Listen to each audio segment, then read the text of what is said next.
he was looking for a contract, or he was having contracts offered to him by Major League Wrestling and Ring of Honor. And according to Major League Wrestling, they met every deal point that Ring of Honor did. And it's a one-year deal, which is interesting. You know, both Bandito and Roosh have one-year deals, which in this landscape, 1 year is probably a great number. Right about now, or right about then. A year from now, I think would be a great time to be a free agent, especially if you have a good year this year.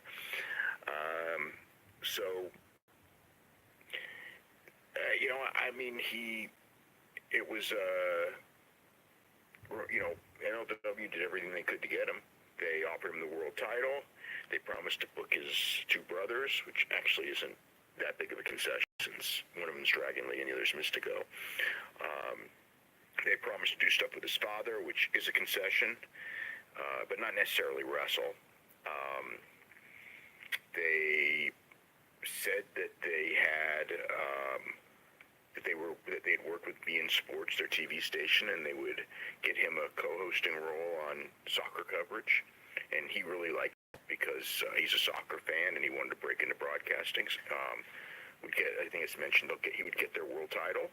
I mean, they really threw everything at him that they could, but in the end,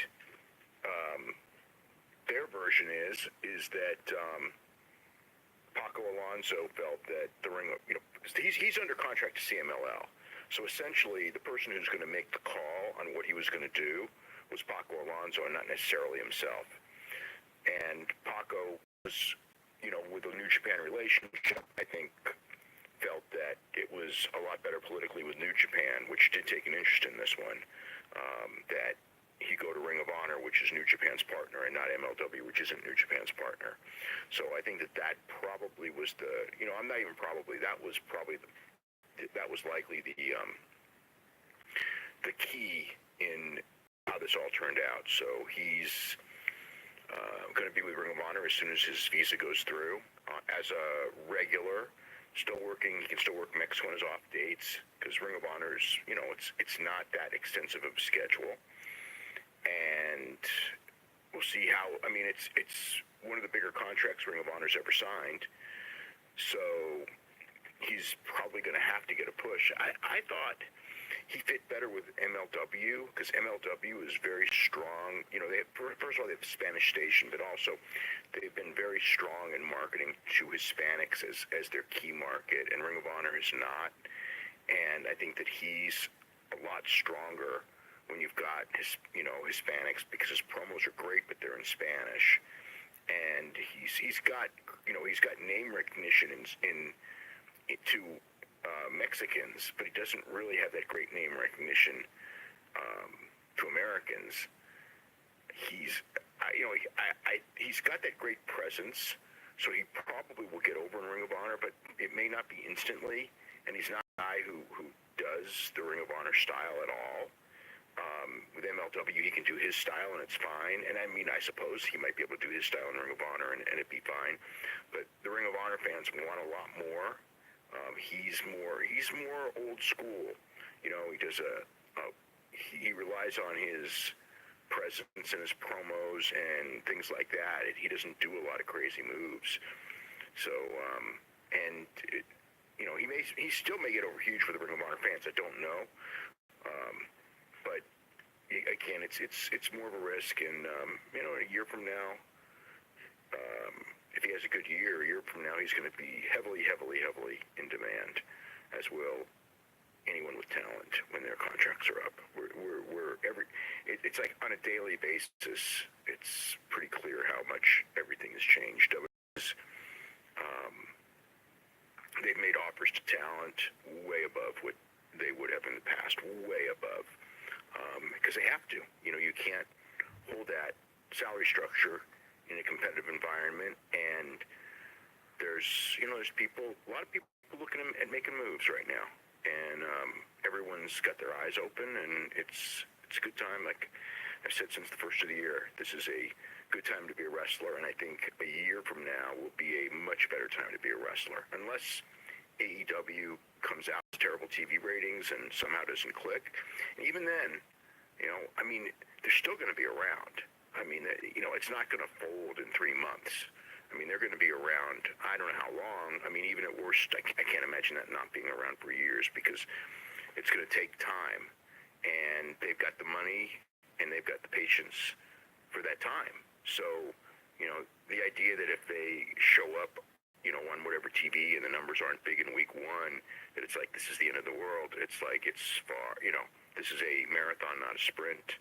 And, when it comes to talent, I believe that the talent, I think that we're finally in a period where it's like baseball was in the 70s. So wrestling's only 40 years behind the times. And you're going to have the big jump in pay because there's actual competition for the talent.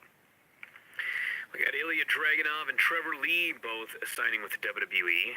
Well, Lee's been known for a long, long time. Dragunov, which hasn't been announced, but he's coming in for the UK brand. Trevor Lee will probably be in NXT, I'm guessing. Maybe 205 Live, that's a possibility as well. Dragunov will be the UK brand, I'm pretty sure, because he's, in the past, he's not wanted to leave Europe as far as his base goes. That's the UK brand made it a lot better for Walter and Dragunov, who didn't want to come to the United States, or Japan, or Japan for that matter. They wanted to stay with their families to become WWE wrestlers because now there is a European brand that they can be under contract to and work for. So, Omega, Tokyo Sports, what's the story? Yeah, so today, just a couple hours ago, they had the big banquet that they have every year for all the award winners for Tokyo Sports Awards, and Tanahashi won MVP, and Omega got the Dominion match, the best match I've ever seen. That match won Match of the Year, and Omega basically said that he will probably not be at this banquet next year, but he still plans to be winning Match of the Year, but he plans to win it on an international stage. And in talking, he all but said he was going to All Elite, which we pretty much know that or expect, because he said that he's got his friends that are starting this company, and he is going. He thinks the right thing to do is be with his friends. I'm not sure he won't be at that banquet next year because I'm not sure that Tanahashi match isn't winning Match of the Year. So, but he seems to be sure that everything is changing, and he kind of made that clear. So that's what he said. It's a long year ahead, dude. It's a long year ahead. Yeah, no kidding. As far as potential Match of the Year candidates. It's going to take a good one to beat that one, but you're right about that because last year, I think a lot of people thought that Omega and Jericho was going to win after January 4th, and I don't even know that it's finishing top 10. So, yeah, it's a long year, and there's going to be a lot of great matches, but the other thing is that he may be back in Japan after all. I mean, right now it doesn't look like it, but, it's like everyone in wrestling that I talk to just feels that it's just inevitable that, All Elite and New Japan are going to make a deal because they kind of have to. I mean, they don't have to, but it just seems to be the logical thing to do. It is wrestling. A lot of times the logical thing to do doesn't happen, but I don't know. Everyone seems pretty confident that it'll be after April when this happens, and it might be, I don't know when. Maybe I guess when they set up G1, because Omega is I mean, that's a real key to G1, especially since they're running a show in Dallas, and they're running the 3 Budokan's and everything like that. I could really see them wanting Omega real bad for G1. I mean, and they just want him bad for G1 anyway. So that's kind of where I see where the move will be made, will be before G1. But I could be dead wrong. What about the rest of the Weekly Pro Awards? Oh, Weekly Pro's different awards. It's all completely different awards. This was the Tokyo Sports Award banquet was today. The Weekly Pro Awards came out actually they came out when I was in Japan. And these are fan voted. The only other ones are media voted. So Tanahashi was fan voted MVP. Let me just see the different awards. Hold on.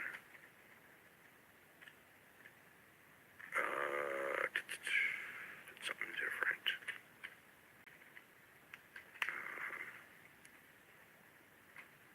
So, yeah, Tanahashi was MVP by a wide margin. He had triple the votes of Naito, who was second. Masashi Takeda, who's a deathmatch guy, was third. Omega was fourth, which is really weird because Wrestler of the Year by Japanese fans almost always, it's you vote for Japanese and you vote for foreigners for foreign Wrestler of the Year, which Omega won. The match of the year, Tanahashi and Ibushi from G1 actually beat the Omega Okada match from Dominion. And then it was Omega Ishii, the G1 match, which was absolutely phenomenal match. They took third. Okada Naito from the Tokyo Dome took fourth, which, I think is more just because it was the main event of the Tokyo Dome and all that. Because that was a good match. It was a great match, but I don't think that it was top 10 this year. Omega and Ibushi was next. Hiromu Takahashi and Ishimori was the Super Juniors final. That match was phenomenal. That was next. Kenta and Marufuji from Sumo Hall was after that, which I think is just the idea that, you had a WWE guy, against Marufuji. And I did not see that match. Takeda and Jun Kasai, deathmatch fans voted for that. Sonata and Zack Sabre from G1, which was absolutely a phenomenal match. And then Keno Miyahara and Zeus from Yokohama Bunka Gym, which was... It was not in my top 10. It was a hell of a match. The one thing about Miyahara is that he's, especially after seeing him live, I can really see he's a guy that you almost have to see live to realize just how freaking great the guy is, because he's so great at engaging the fans. It's just not, he doesn't do like moves. He does a lot of selling. Just has that ability to just get fans into a match. Evil and Sonata were voted Tag Team of the Year over Suwama and Tsuchi Ishikawa, who won the Tokyo Sports Award. Omega and Ibushi were next. Sho and Yo, Kanemaru and Desperado, the Young Bucks, Yamato and B by BB Hulk, and Shingo Takagi and Bushi, Tamatonga Tangaloa, and Kento Miyahara and Yoshitatsu. So yes, Yoshitatsu finished top 10 for Tag Team of the Year. Foreign Wrestler of the Year was Omega, followed by, in this order, Jay White, Zack Sabre Jr., which is interesting because I certainly would put Zack Sabre Jr. ahead of Jay White for that New Japan Cup especially. Jericho, Juice Robinson, Will Ospreay, Joe Doring, Violento Jack, Pac, and Hangman Page. Meiko Satomura, Women Wrestler of the Year. Rookie of the Year, Utami Hayashishita, which I think was pretty much a given. And top 10 most popular wrestlers in Japan right now. Number 1, Naito. Number 2, Tanahashi. Number 3, Hiromu Takahashi. 4 is Okada. 5, Omega. 6, Ibushi. 7, Marufuji. 8, Minoru Suzuki. 9, Shinsuke Nakamura. And 10, Seiya Sanada. So there you go. Alrighty, let's talk about the Jericho contract, since he's been talking about it of late, and we've kind of talked about it a little bit. Yeah, he went on his podcast and just kind of went through everything. There's nothing really. There was nothing really major other than he said that I guess his entree to Tony Khan, the way he said it, was that Tony Khan reached out to Barry Bloom, and this is months ago, to inquire about Jericho, and it wasn't through the Young Bucks. That it was through Barry Bloom. So he'd been talking. He said that he had talked with, he had negotiated with Impact and came very close to working there. We knew that he was looking at working for Bound for Glory. I thought he probably wouldn't do it, but he said he was open to do it, but it just didn't happen. And then when he went to All In, he had a concert in, God, I know one was Kansas City. I think it might have been Kansas City that day. And then another one like that night. The day, he had concerts on Friday night and Saturday night. So he actually used Tony Khan's private plane to get to All In. He showed up. I think it was Matt Jackson's idea to do the Pentagon, dress up as Pentagon. So he did the angle and then he flew back out. So he mentioned that. And, like we had already said, he was talking to Vince very late in the game. I know he was talking to Vince as late as the end of the year after Christmas. I think the last conversation with Vince was right before I left for Japan, so a couple days after Christmas. And in the end, Vince did not match the offer, and he signed like right before the rally. Not right before that day. He signed the Sunday before the Tuesday, and he said that nobody but the Young Bucks and Cody, and Tony Khan were aware he was going to be there, and that was the gist of the deal. I don't know. It's interesting because Vince has been pretty adamant about not losing guys, whether it's Brock Lesnar or anyone. I mean, he's right now they really don't want to lose people. I think from a perception standpoint, maybe part of it, and also because they can afford anything. It's like they can afford to keep salaries low and nobody, and they're not that low. But based on a percentage of what the company grosses, they're very, very low. Based on what wrestlers have earned historically, they're actually quite high. But they don't have to pay a great, perhaps what people would say the guys are really worth in a free market, because there's nobody else except for New Japan, and New Japan was only going to do it for selective guys that could compete. And now all of a sudden there's somebody who is willing to compete, so they're going to step up, but they did not with Jericho.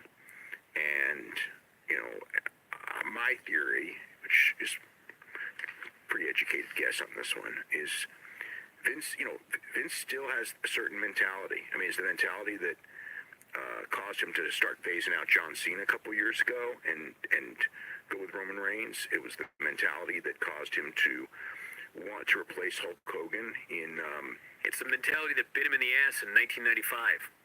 It sure did, because he thought that Hulk Hogan and Roddy Piper and Randy Savage, all those guys, too old. Old to draw money. Gene Okerlund he thought was too old. Bobby Heenan he thought was too old. Remember they created the New Generation because he thought the old, and the New Generation was that era that flopped. It flopped. It flopped because the other guys were bigger stars. But now you also have to remember Jericho's 48 right now, so he's a lot older than all those guys were. Hogan was. Let me think. Hogan was like 39 when he went to WCW, or 40. 40. He was 40. 1994. He was. But when Vince was trying to replace Hogan with Ultimate Warrior and with Tom McGee before that, that was like 89, 90. So Hogan was like 36, 35, 36, and Vince was already on the replace Hogan kick, not realizing that, eventually I think you could say that, Steve Austin was a replacement and The Rock, but there was nobody until then. And Hogan was a phenomenon. It wasn't like you could just snap your fingers and create another one, no matter. Vince may have thought that. I just put anyone in that position and they become like that, and that is just not the case. They had Bruno and they had Hogan, and I think they just thought, well, we made Bruno this, and Bruno was the guy, and then Hogan was the guy. But after that, everybody that Vince was picking, from Lex Luger to Nash, everyone's Shawn Michaels, all of them, none of them, could hold a candle to Hogan as far as drawing went, as far as carrying a company went. They might have been better wrestlers, but none of those Vince went to all those handpicked guys that I don't want to say they failed, but they certainly were not. Warrior was another one. Warrior was another Hogan. Warrior self-destructed more than but he wasn't going to be Hogan under any circumstances anyway, and none of them were. Austin was the first one who could have been. If the idea that that Vince thought guys in their 40s needed to be replaced, early 40s needed to be replaced and phased out.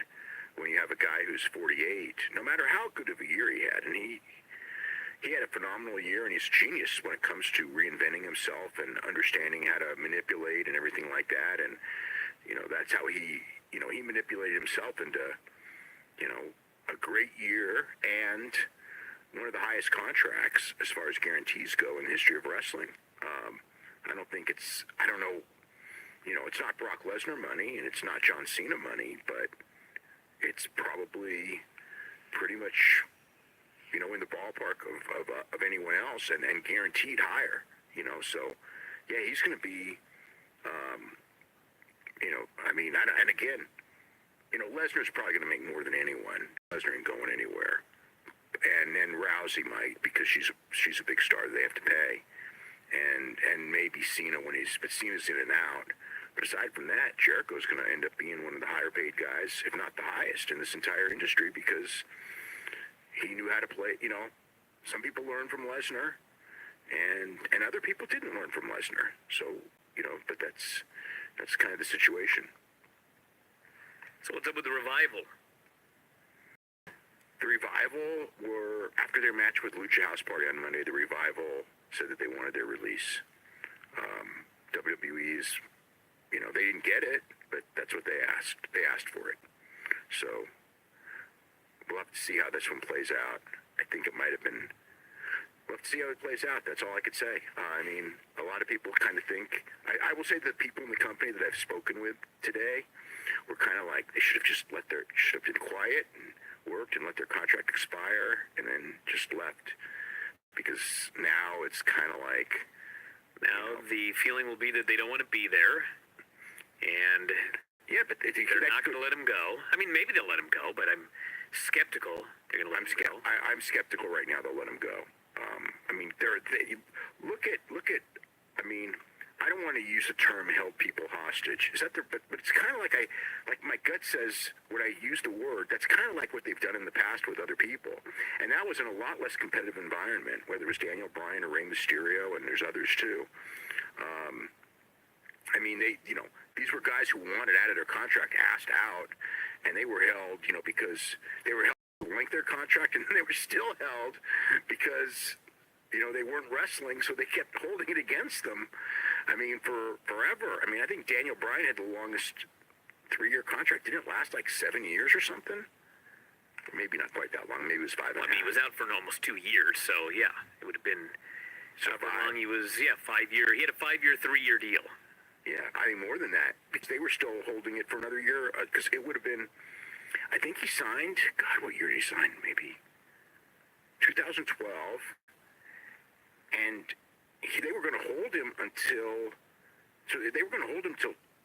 September 2019.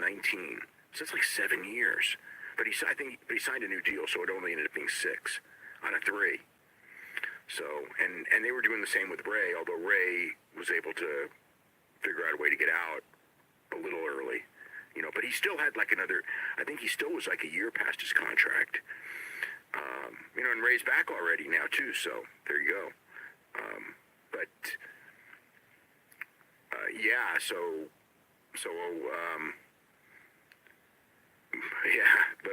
as far as these guys go, time will tell. But yeah, they Monday night they asked for their release. The other thing too is guys that are unhappy are getting pushes now. So it may not, and they're one of them, because it was not a secret. I don't think that anyone thought that when they were, I don't know what people know, but I don't think that it was like incorrect speculation if you read the tea leaves that when their contract was up that they were probably leaving. For a lot of reasons, for some certain moves that have been made that they made. So I think at that point, once that word was kind of out, that's when they started getting a push. So they may not get buried. They may just try to keep them happy and have them not leave. Because I think that's what happened with Andrade. I know it's what happened with Andrade. That's a political. It's not like you get them mad now they're going to bury you. That may happen here, but that may work out the opposite. Well, the subject of Andrade and Ray, they had a singles match on SmackDown. Match. Dude, it was awesome. They had a great match. They had a long match. They had time. Andrade won again. So the feud is going to continue. Maybe they really will do mask versus hair. I don't know. But it's going to continue on. It's the best thing on the show by a country mile. Oh, yeah. And I love it. That was a hell of a match. Yeah, I thought it was the best TV match in a long, long time. Yes. They have great chemistry together, and they're just so talented. Ray's so talented. He's 44 years old, and he's so as fast. good as ever. He was great. I think he's as good as ever too. Yeah. It's and it's funny because they thought. Remember when the last time he was in WWE, they didn't do crap with him. Well, I just remember like there were periods where he was just like a total wreck. It was like, God, his knees are gone, and he's just gonna have such a tough time getting around. And I don't know what the dude did. I'd like to know. He rested. But he came back, and he came back in that Rumble that was like, God, look at this guy. He's awesome. He's got no knee braces. He's moving great. And it was kind of like, well, if he resigns, he's going to be working a more regular schedule, and God only knows how he always... Here he is. Yeah, but he is. Okay, but here's the thing. They're picking their spots. When he works house shows, he works 2-minute matches on house shows. Great. They don't tax him on house shows. Excellent. They save it for when it matters, and he's not working a full schedule. He's got, a limited amount of dates. So, because again, and one of the things, and it was funny because when they were doing the negotiations with Ray, they kept wanting him for more dates, and I kept thinking, like, God, if you're smart, you want him for less dates, because if you book him for more dates, he's just going to get hurt. And you want him for less dates. And Ray knew that they wanted him for less dates, but they didn't figure it out until, he basically made it clear that he's working less dates whether you want it or not. He had, again, this was, and this is before All In even came in, but Ray was still on the outside with the idea of New Japan, and I don't think they wanted him in New Japan, with New Japan coming to the United States. And then, the All In, they really didn't want him on All In.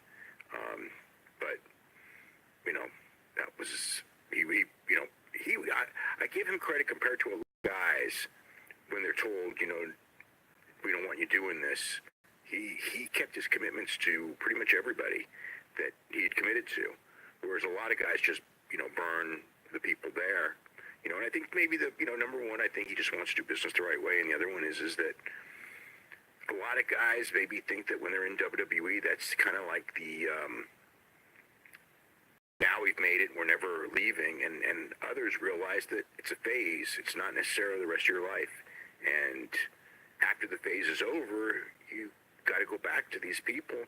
And some of them are not going to be willing to trust you so much if if they felt that you burned them at some point or you just didn't care. So Ray handled his business very smartly. What do you think of the rest of the show? I thought that the beginning of the Becky Lynch interview was horrible. I thought that she was out there pandering. She was doing everything wrong. It got better. Thank God I'm not alone in this. Oh, you said that? You're not. I promise you, I know people in WWE who thought the same thing. It's just weird. It's like... Yeah. These weird promos that are like, they're a little too inside because she talks about how she's over and no one else is over. It's just weird. Yeah, I didn't like. I thought the thing of her like drinking that drink and saying it was too weak, I thought that was like kind of cute. But my God, the introduction of these characters, it is like as bad as it was Monday. It was even worse Tuesday. I mean, EC3 looking in that mirror, what a freaking first match geek he was.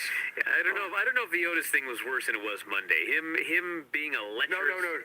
No, he wasn't worse. He was weird freak on Monday was much worse. He was worse Monday than Tuesday. EC3 was the same. I would even say. Lacey Evans was pretty much the same, right? She's just standing there with a hat watching. Yeah. And then standing sideways watching a monitor. Nikki was better on Monday than she was on Tuesday. She was in the Uso Penitentiary on Thursday, shaking the cage. Yeah, and the Uso and Mandy Rose thing. Yeah, well, that's the direction they want to go. Look, it's a direction that'll help ratings, but it will. Yeah, it will. That type of stuff always works. But the thing is that in the long run, not in the short run, it won't help like week one, but that direction will help. It'll draw more teenage boys and stuff. But the thing is that hold on a second. This ain't like the '90s where they're out there in thongs. I mean, her lingerie, she was wearing more than she does in the ring. I know, isn't that weird? So like, what are we tuning in for? To see her in a different color outfit she wears in the ring with some lace on it? It's not so much like what they're wearing. It's more the storyline that they're doing. You know, teenage boys are in for the soap opera storyline. Well, it's soap opera storyline usually works. You know, even when it's dumb. Yeah, but here's a problem with this, Dave. Yep. Storyline's over. I don't think that storyline's over. Well, I mean, she revealed it's a ruse. She revealed she doesn't really like the guy. Naomi knows what's going on here. I mean, they basically, what more is there except the fight?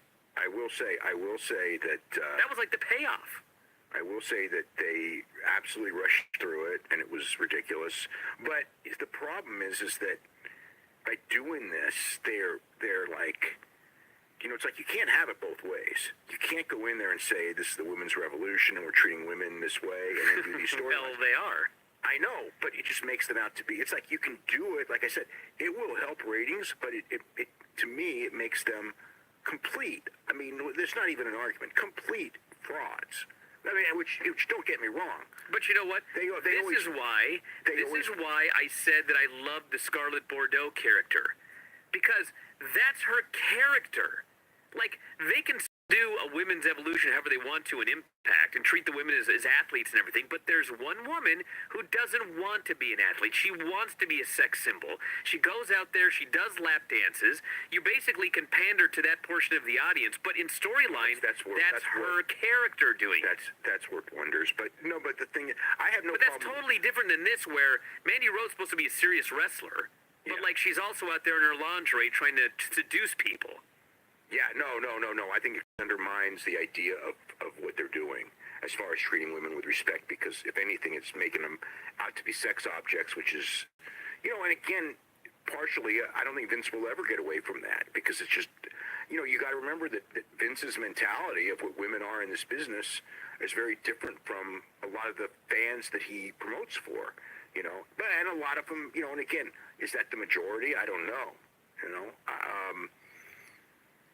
You know, I mean, I consider it healthy. I think it's great for women that there's a real athletic role they can aspire to, and these women are killing it in the ring and getting over better than the men in a lot of cases. I think that's great. But, I think that what they did here and this direction is completely hypocritical, but the Saudi thing was hypocritical. And then it is what it is, you know. It's like, I don't expect better from them. It's just an example of what I already know, you know? I mean, it's just what it's going to be. But, I think that, you know, they did that stuff with Dawn Marie and all that stuff years ago, and Tori Wilson, and, you know, they did that for years and years and years, and whatever. But, yeah, as far as, I mean, I see a lot worse on television, maybe not worse acting, but worse racy storylines.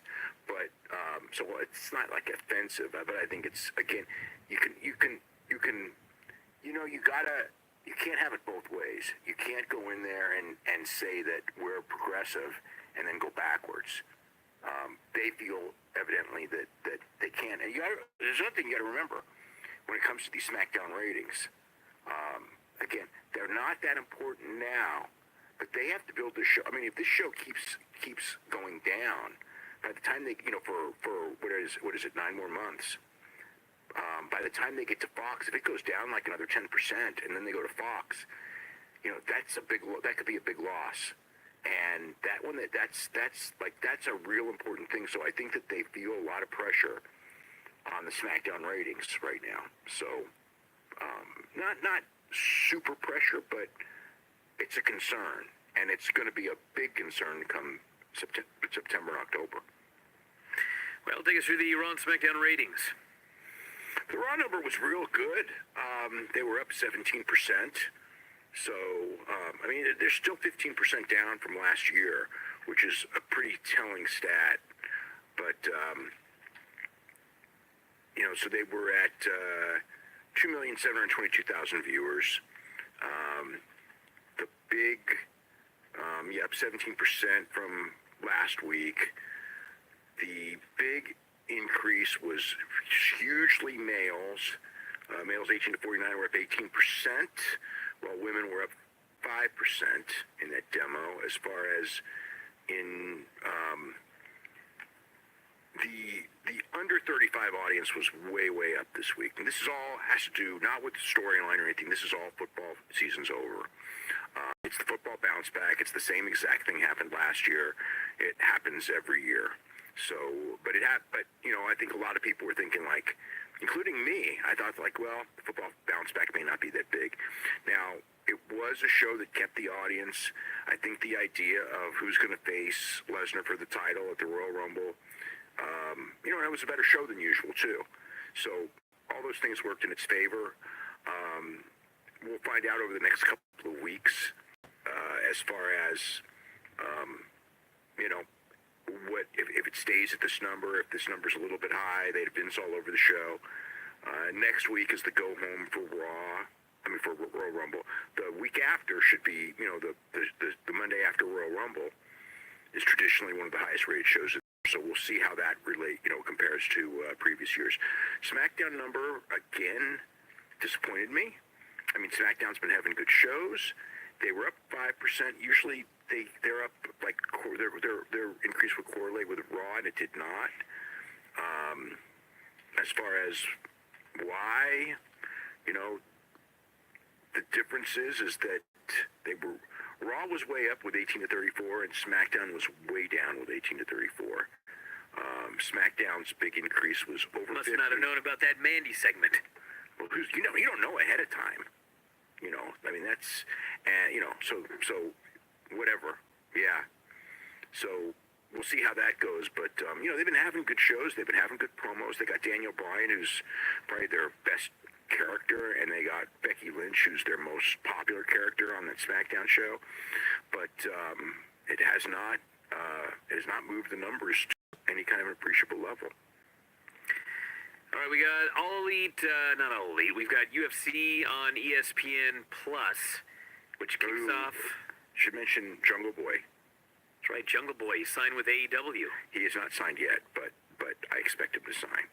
Yeah, it's not signed yet, but they talked to him, and he's been offered a contract. So, I mean, that's another one. It's like, fighting guys like. I mean, I can see. I'm pretty sure this was a Cody pick because Cody saw him when Cody worked the Cow Palace show a couple years ago, and I think he was like 19 then. He's 21 now, and I mean, it's funny because I kind of thought that at some point that you kind of would recommend him, but not yet. But it's one of those things where anyone who's got potential or ability, I mean, it's like people are looking to get the guys first.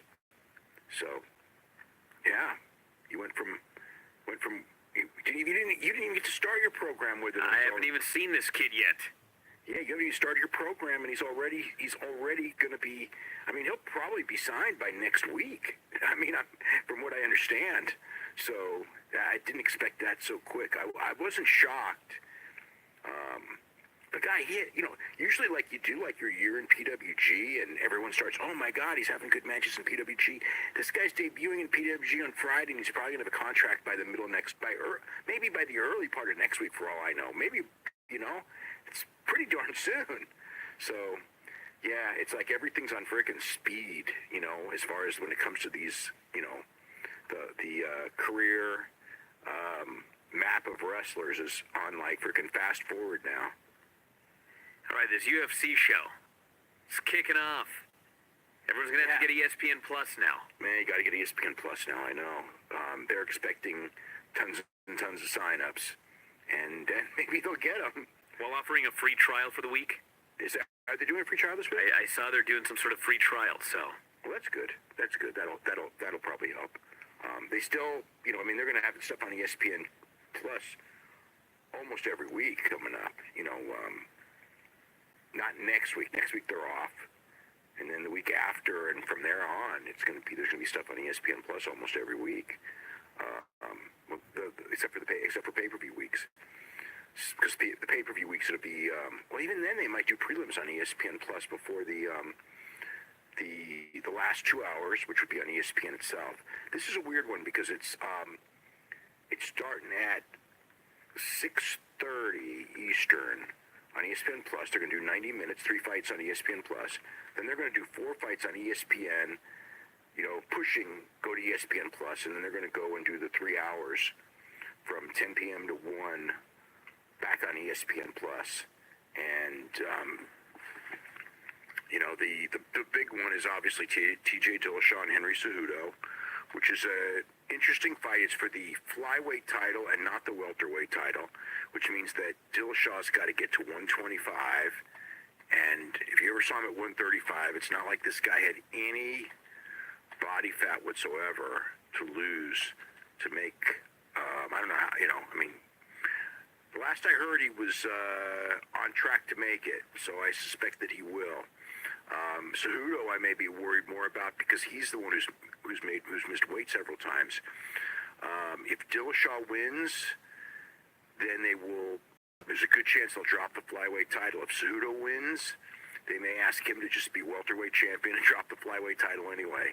So, and then the semi-main event is Greg Hardy, which is just insane on so many levels.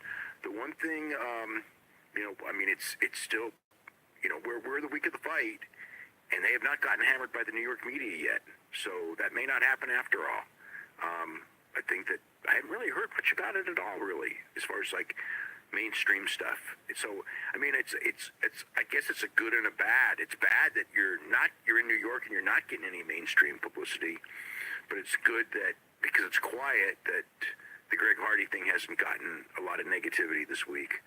We still got, we're Wednesday. I was thinking that it would probably happen like on a Wednesday, so maybe tomorrow, who knows. Part of it is that, ESPN's not going to go after him, since I'm pretty sure with Greg Hardy in the semifinal that's an ESPN move, that ESPN probably wants him there more than, because it doesn't make any sense from a UFC standpoint to put a guy who's 3-0, never had a fight on television, but he was a former NFL star, to put him in the semi this early. There's Gregor Gillespie and Yancy Medeiros, which is a really interesting fight because Gillespie's undefeated, but he never fought anyone at the level of Medeiros. He's a great wrestler, former NCAA champion. Medeiros is a very good all-around fighter.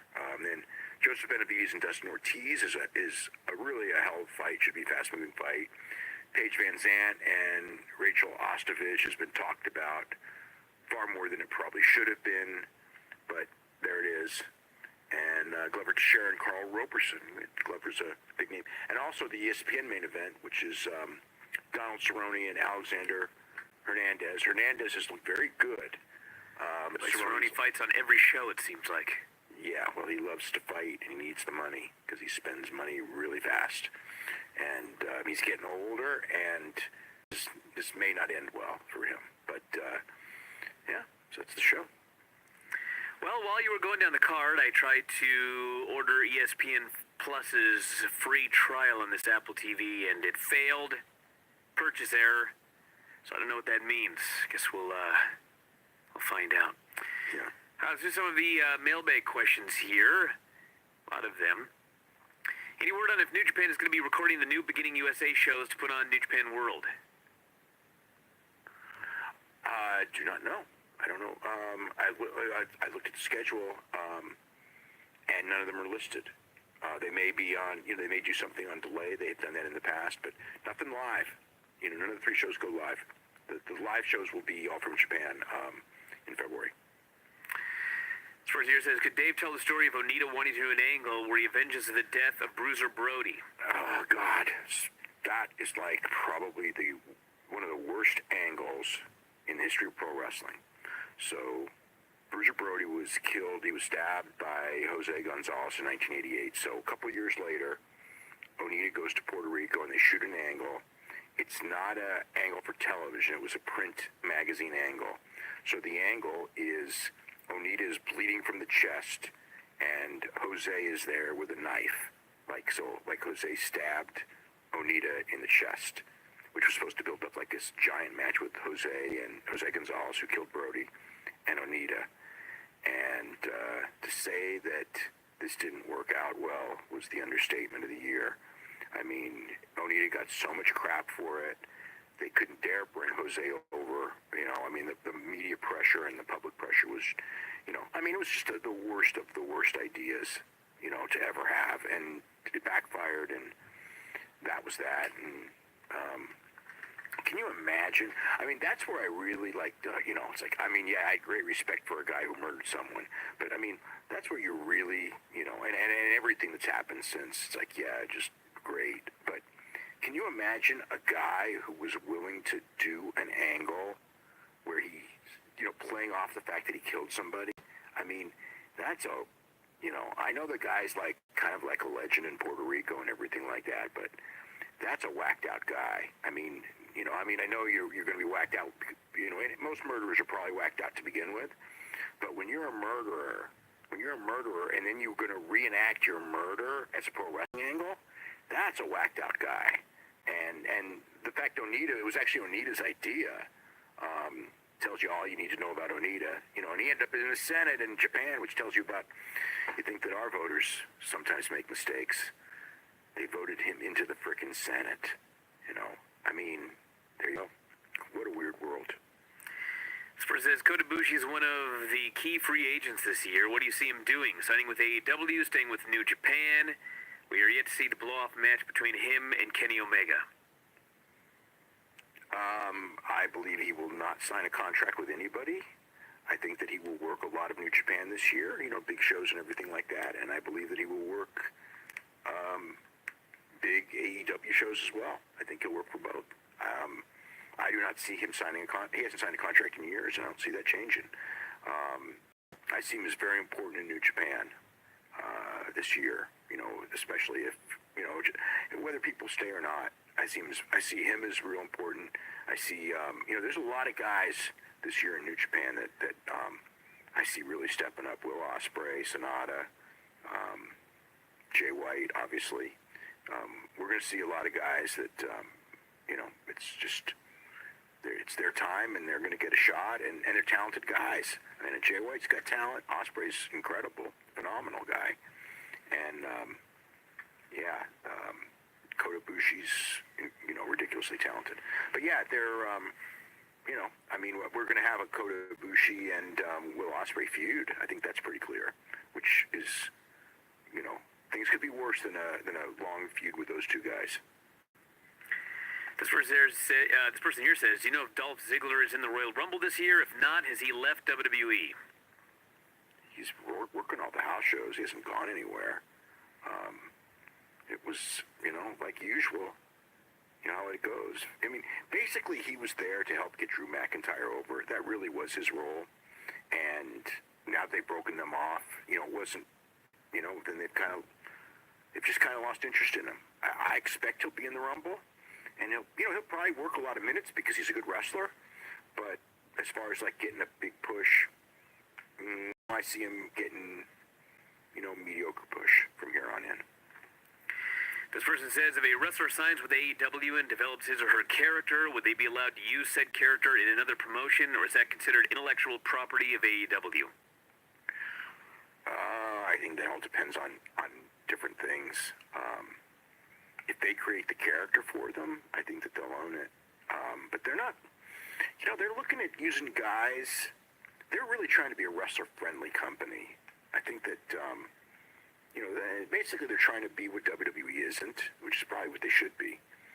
But if they give a guy a character, I would think that they would try to, you know, trademark it and all that for merchandising reasons. So the guys may not be able to go, but they're signing a lot of guys and letting them keep their names. I mean, I haven't heard of anybody with a name change that they brought in, and you know, or even hints of that type of a thing.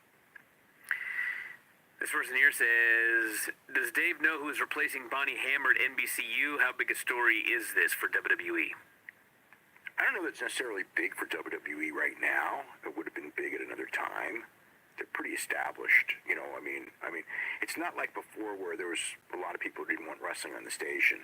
I mean, they need wrestling on the station, or they fall from, you know, their claim of number one, which they're not. They're number 5, but they claim to be number one because everyone does their own version of math. Basically, USA, when they claim to be number one, it's like WWE's, records. It's like we're number one entertainment, so that leaves out ESPN, even though I consider ESPN entertainment. In fact, the E in ESPN is entertainment, but they claim it's not entertainment.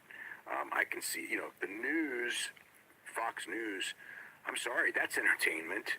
May not be the best entertainment, but that's entertainment. It's barely news. So, yet they categorize everybody who's ahead of them as something minute. So therefore, they're the number one entertainment station. But you take WWE, you take Raw out, and TBS, TNT both pass them. A couple of others do as well. So they need Raw. So it's not like, it's not like Bonnie Hammer's going to argue to bring something to what's already a number one station like she did in 2005. So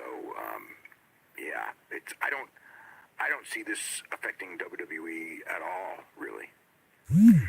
Spurzier says, is it true that WWE recently exercised their option for a third year on both of the Hardys' contracts? I don't know. I'll ask. I haven't heard that, but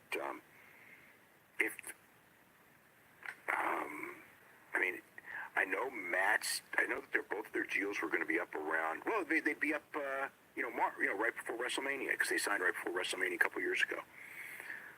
I could see that right now. I don't know it, but it certainly makes sense. I don't think that they want Matt and Jeff Hardy as free agents right now. The Hardy Boys going to AEW to feud with the Young Bucks. Man, I wouldn't want that at all if I'm WWE.